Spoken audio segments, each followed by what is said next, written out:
नमस्कार श्रोताओं, आप सभी को प्रज्ञा मिश्र का प्यार भरा प्रणाम। आज 31 अगस्त है, अमृता प्रीतम जी का जन्मदिन। आज का पॉडकास्ट हम महान साहित्यकार, पंजाबी साहित्य की विलक्षण प्रतिभा अमृता प्रीतम जी को डेडिकेट कर रहे हैं।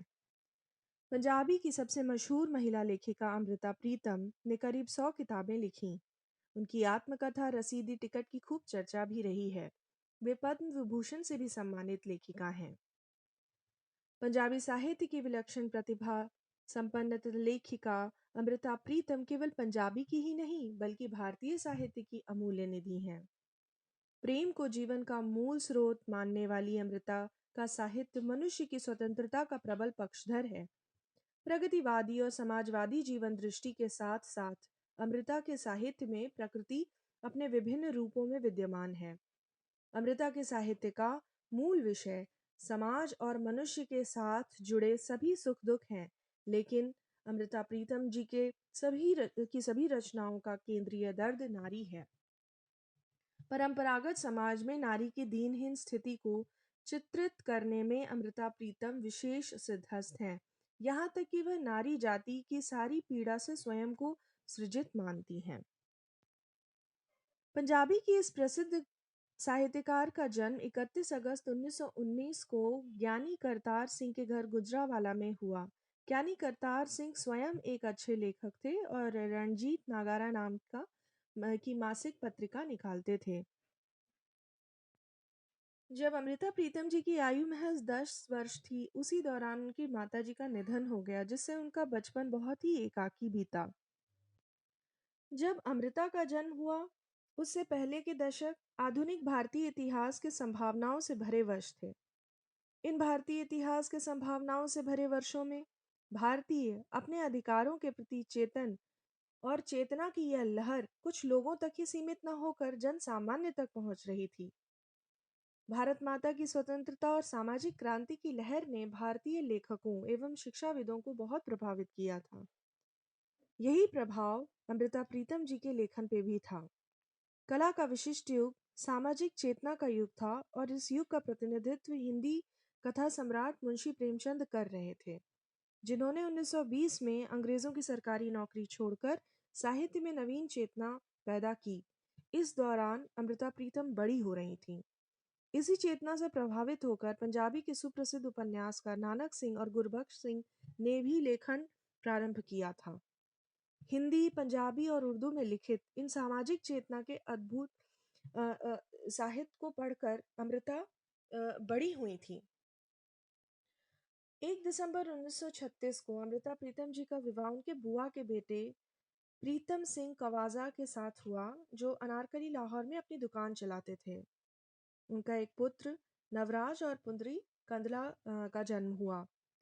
राजनीतिक दृष्टि से ये वर्ष बहुत उथल-पुथल वाले थे। जहां अंग्रेज़ों के ज़ुल्म सितम चरम सीमा पर थे, वहीं पूरे भारत में विशेषकर पंजाब में अनेक समाज सुधारक और जागृति मंच अस्तित्व में आ रहे थे। भारतीय राजनीति में गांधी युग की शुरुआत इन्हीं वर्षों से होती है। जलियांवाला बाग का नरसंहार, अकाली लहर ने पंजाब में क्रांति और परिवर्तन का माहौल बना दिया था। देश विभाजन ने तो पूरी तरह से अमृता प्रीतम को इस तरह हिलाकर रख दिया जिसकी जिसकी जिसका सटीक शब्द उनकी रचनाओं में मिलता है। दंगे फसाद, मार धाड़, सांप्रदायिकता की आग, वे भी बेघर हुई और उनके पति का बिजनेस पूरा तबाह हो गया था। लाहौर से उजड़कर वे पहले देहरादून और फिर दिल्ली पहुंचे।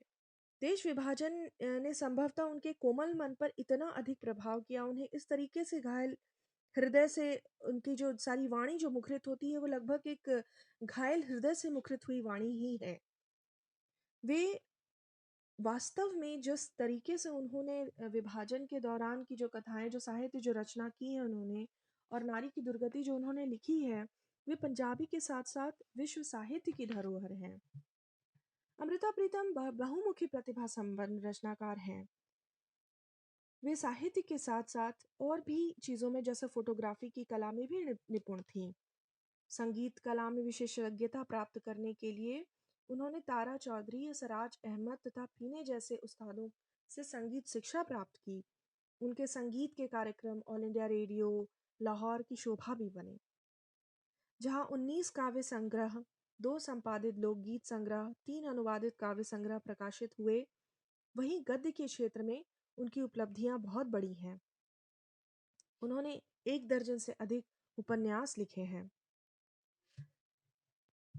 उनके कहानी संग्रहों के नाम इस प्रकार हैं: 26 वरे बाद, कुंजियाँ, आखिरी खत, गोजर की परियां, चाणन का हड़का, जंगली बूटी, काला गुलाब नामक उन्होंने स्वजीवनी तथा बारियां झरोखे यात्रा वृत्तांत सफरनामा भी लिखे हैं। 1936 में अपने प्रथम काव्य संग्रह अमृत लहरां के माध्यम से साहित्य जगत में प्रवेश करने वाली अमृता अपने लेखन की विलक्षणता, गहनता, संजीदगी और प्रभावोत्पादकता के कारण आधुनिक पंजाबी साहित्य की शिरोमणि लेखिका बन गईं। अमृता के साहित्य में निजी पीड़ा का पुरुष प्रधान समाज में नारी व्यथा कथा के साथ साथ विश्व पीड़ा के भी दर्शन होते हैं। आपके साहित्य का मूल विषय समाज और मनुष्य के साथ जुड़े सभी सुख हैं, पर जैसा कि हमने पहले भी कहा, केंद्रीय दर्द नारी का रहता है। अमृता नारी के मन की सारी पीड़ा को अपना ऐसा मानती हैं कि उन्हीं से उनका सृजन हुआ है। इसी पीड़ा के प्राधान्य के कारण अमृता को पंजाबी मीरा भी कहा जाता है। नारी जाति की प्रवक्ता के रूप में विख्यात अमृता का साहित्य मानवता का साहित्य है। अमृता प्रीतम पहले एक औरत है, फिर लेखिका। औरत होने के कारण अपनी औरत जाति की मजबूरियां, मुश्किल, बेबसी, रुसवाई तथा पुरुष प्रधान समाज द्वारा होने वाली नाइंसाफी जाति को भली भांति न वह केवल समझती हैं बल्कि उसका शिद्दत के साथ साहित्य में वर्णन भी करती हैं। काला गुलाब में वे लिखती हैं कि कभी छोटी आयु में मुझे एहसास हुआ था कि मेरी माँ ने अपने सारे रोष एकत्र कर मेरा बुत तराश दिया था। हिंदुस्तान के विभाजन के समय हुए जुल्मों को देखकर मुझे ऐसे महसूस हुआ था जैसे सारी औरत जाति ने अपने मन की पीड़ा को एकत्र कर मेरी रूह को तराश दिया था। आपकी कहानियों के पात्र आधुनिकता, चकाचौंध से दूर दराज गांवों की स्त्री पुरुष, हस्तशिल्पी या पहाड़ी कबीलों के लोग हैं। इन पात्रों के माध्यम से अमृता पाठक को ऐसे लोक में ले जाती हैं जो अपनी अलग दुनिया में मानव जीवन के अनेक उहापोह में जी रहे हैं। विवाहेतर संबंधों के कारणों के साथ साथ प्रेम में संपूर्ण समर्पण के भाव भी आपकी कहानियों में केंद्रीय वर्ण्य विषय है। युवा औरत मन की अबुझ अतृप्तियों की सच्चाइयों के बेबाक बयान में भी अमृता पूर्णतया सफल रही हैं। अमृता का लेखन विभिन्न पड़ावों से गुजरता हुआ शीर्षस्थ स्थान तक पहुंचा। उन्होंने सबसे पहले धार्मिक एवं निजी अनुभवों से प्रेरित साहित्य लिखा। तत्पश्चात लेखन और लेखन की बोल्डनेस उन्हें पूरी अपनी विरासत से प्राप्त हुई थी।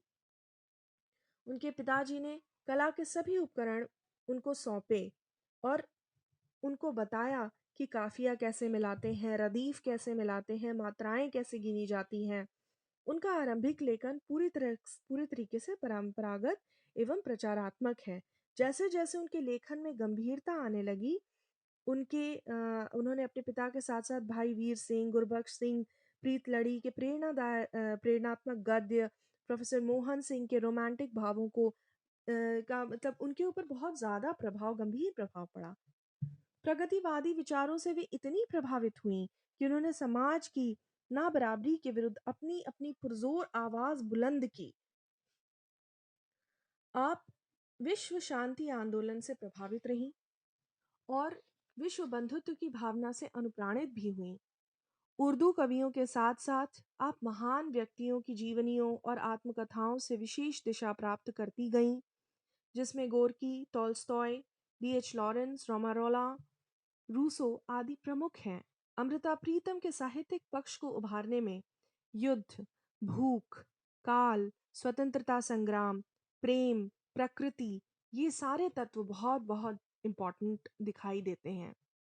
लेकिन सबसे आश्चर्यजनक तो ये है कि उन्होंने इन सभी वर्णनों में नारी की दशा का चित्रण किया और उसकी सामाजिक स्थिति को हमेशा केंद्र में रखा।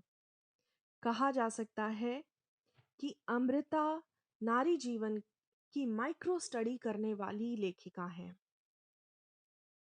इसी के साथ श्रोताओं, अमृता प्रीतम जी की एक कविता से ये पॉडकास्ट आगे मैं समाप्त करना चाहूँगी, जो उनकी बहुत ही एक कवितांश है, जो उनकी बहुत ही फेमस पोएम तेनू मैं फिर मिलांगी का हिंदी अनुवाद है।